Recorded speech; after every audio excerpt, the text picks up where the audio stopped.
बिस्मिल्लाहिर्रहमानिर्रहीम। अस्सलाम वालेकुम।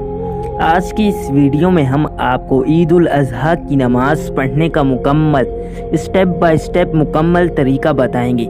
ये नमाज साल में एक बार अदा की जाती है, इसलिए बहुत से लोगों को इस नमाज का तरीका भूल जाता है। लेकिन अगर आप इस वीडियो को शुरू से लेकर आखिर तक देखेंगे तो आपको ईद उल अज़हा की नमाज पढ़ने का मुकम्मल तरीका समझ आ जाएगा।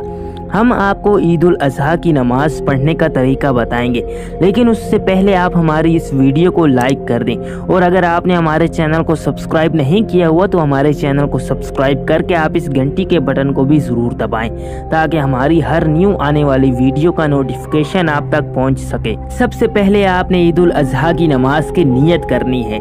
नियत दिल के इरादे को कहते हैं, और अगर आप ज़ुबान से अल्फाज अदा करना चाहें तो आप कर सकते हैं, या दिल में आप इरादा कर लें।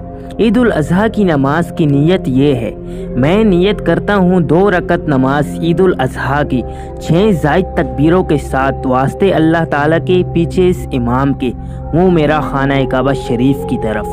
फिर आपने अल्लाहु अकबर कह के हाथ बांध लेने हैं और सना पढ़नी है। इमाम साहब भी हाथ बांध कर सना पढ़ेंगे और आपने भी हाथ बांध कर सना पढ़नी है। सना पढ़ने के बाद 3 ज़ायद तकबीरें होंगी। जब इमाम साहब पहली तकबीर यानी अल्लाहु अकबर कहें तो आपको हाथ कानों तक उठाकर छोड़ देने हैं। हाथ बांधने नहीं हैं बल्कि खुले छोड़ देने हैं। फिर इमाम दूसरी तकबीर कहेगा तो आपने फिर से हाथ कानों तक उठाकर छोड़ देने हैं, और जब इमाम तीसरी तकबीर कहेगा तो आपने हाथ कानों तक उठाकर बांध लेने हैं। खुले नहीं छोड़ने, बस आपने सिर्फ 2 तकबीरों में ही हाथ खुले छोड़ने हैं, और तीसरी तकबीर में आपने हाथ बांध लेने हैं। उसके बाद इमाम सूरह फातिहा पढ़ेगा।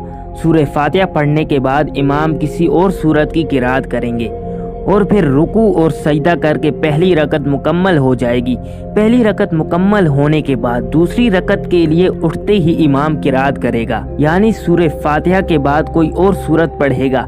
उसके बाद रुकू में जाने से पहले इमाम साहब 3 ज़ायद तकबीरें कहेंगे। जब इमाम पहली तकबीर कहेगा तो आपने हाथ कानों तक उठाकर छोड़ देने हैं, और जब इमाम दूसरी तकबीर कहेगा तो आपने हाथ कानों तक उठाकर छोड़ देने हैं, और जब इमाम तीसरी तकबीर कहे तो आपने फिर से हाथ कानों तक उठाकर छोड़ देने हैं। यहाँ जो 6 ज़ायद तकबीरें थी वो मुकम्मल हो जाएंगी।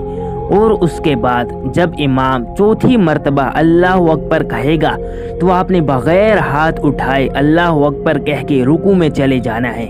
उसके बाद बाकी सारी नमाज बाकी दूसरी नमाजों की तरह ही पढ़नी है। तशहद के बाद इमाम साहब के साथ सलाम फेर कर आपने नमाज मुकम्मल कर लेनी है। ये नमाज सिर्फ 6 ज़ायद तकबीरों के अलावा बिल्कुल दूसरी नमाजों की तरह ही अदा करनी है, जैसे कि 3 तकबीरें पहली रकत में सना के बाद, और फिर 3 तकबीरें दूसरी रकत में रुकू में जाने से पहले। नमाज के बाद अल्लाह के हुजूर दुआ मांगे, क्योंकि ये दुआ कभी रद्द नहीं होती। आप इस वीडियो को दूसरों के साथ भी शेयर ज़रूर करें, ताकि दूसरे लोग भी इस वीडियो को देख के जो नमाज में गलतियां करते हैं उनको वो ठीक कर पाएं।